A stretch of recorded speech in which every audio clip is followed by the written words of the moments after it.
from the fumes. That's funny. Oh man. So did you ever actually have a job?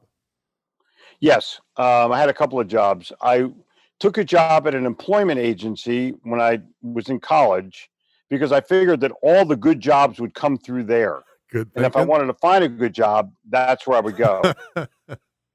So That's really then creative thinking there.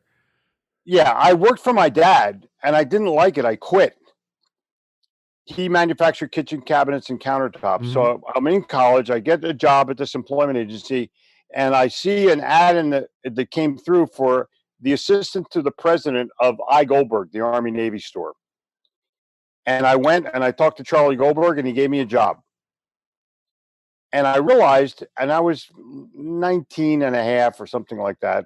I realized that I'm not cut out to be an employee, Yeah, yeah. even in a Jewish business where I was in charge of taking the cash to the bank. I had pretty good responsibilities. I put together an inventory program, a purchasing program. I was good at it and I liked it and he liked me. But I just wasn't a good employee. So I quit. And after that, just started my own businesses and grew from there. Now, did you plan for your quit, or did you just say, I'm out of here, goodbye? Did Yeah, you it save up wasn't really money or planned what? very well. I said, look, I became friends with Charlie and I said, look, you talk about Paris all the time. I think I'm going to take off and go to Europe for a while. Well, here's my friends, and just he didn't care. Oh, I get it. Okay, He good. didn't care, but I was like a son, and when your son wants to fly away, you let him fly away. Yeah, there you go.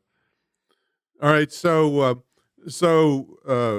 compared to now, your first businesses, I'm sure, are somewhat humble. But what did you do? What did you start? What kind of things? I came back. I spent a year in Europe, and I came back knowing German. Wow. I studied in Berlin at the Goethe Institute. I was going to study in Paris at the Alliance Française, but they were so freaking rude that I left.